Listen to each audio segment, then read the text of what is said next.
penuh air liurnya ini. Inilah andalan dia. Karena kalau nggak dibuang di sini, ya masuk ke paru-paru. Tapi udah ditutup tadi?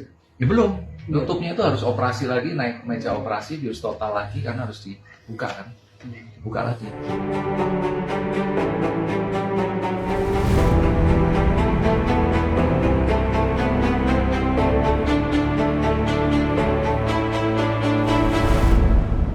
Ya teman kumparan, itu tadi kondisi Sultan terkini, tidak bisa berbicara, napas dan juga makan itu dibantu dengan alat. Sultan seorang mahasiswa yang kemudian mengalami kecelakaan akibat terjepret kabel fiber optik, dan saat ini kami berada di lokasi tempat Sultan kecelakaan di 7 bulan lalu, atau tepatnya di tanggal 5 Januari 2023. Ini Jalan Pangeran Antasari, teman kumparan, kurang lebih di wilayah sinilah kecelakaan itu terjadi. Jadi saat itu ketika Sultan tengah libur kuliah, ia pergi dengan teman SMA-nya melintasi Jalan Pangeran Antasari dari arah TB Simatupang. Melintasi di sini, lalu ketika melintasi di sini rupanya ada kabel fiber optik yang menjuntai rendah, dan kabel fiber optik yang menjuntai rendah itu kemudian tersangkut mobil yang besar, dan mobil itu tepat berada di depan motor yang dikendari oleh Sultan. Akibatnya karena tersangkut, akhirnya terpentalah kabel fiber optik tersebut yang kemudian kalau kata saksi ini melintang ya, dari arah seberang hingga arah sini melintang, terpental, kemudian akhirnya terkena tepat di bagian leher Sultan.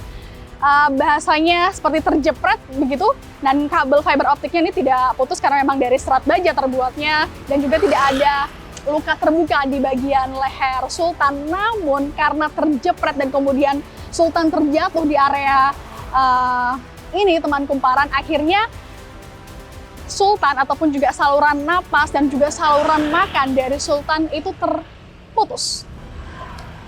Kami akan mengajak teman kumparan untuk melihat bagaimana kondisi kabel-kabel di sekitaran Jalan Pangeran Antasari, tempat kecelakaan Sultan yang membuatnya hingga saat ini tidak bisa berbicara.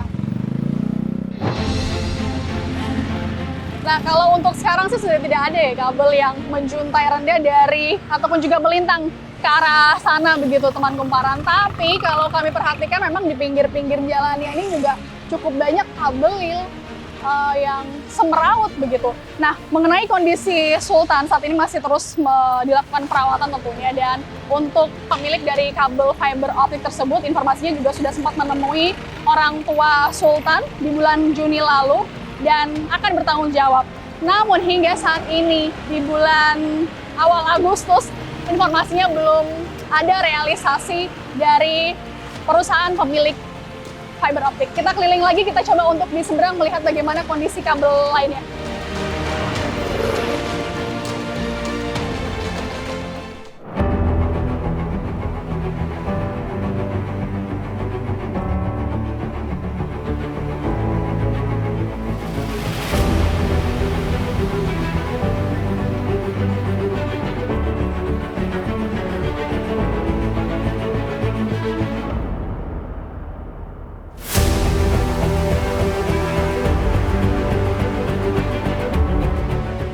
Ini dari sisi seberang teman kumparan.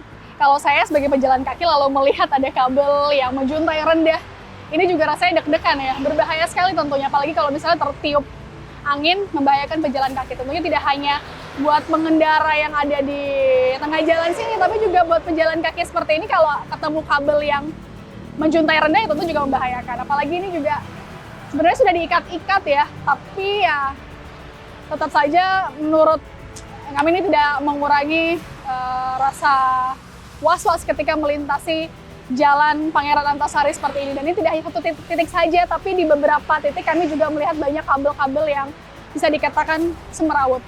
Nah, tentu teman kumparan, apakah ini ataupun juga kecelakaan musibah yang dialami oleh Sultan dan keluarganya bisa menjadi momentum bagi pemerintah untuk membenahi semerautnya kabel di ibu kota, dan apakah ini juga menjadi titik awal agar pemerintah membenahi, merubah sistem perkabelan menjadi sistem perkabelan bawah tanah?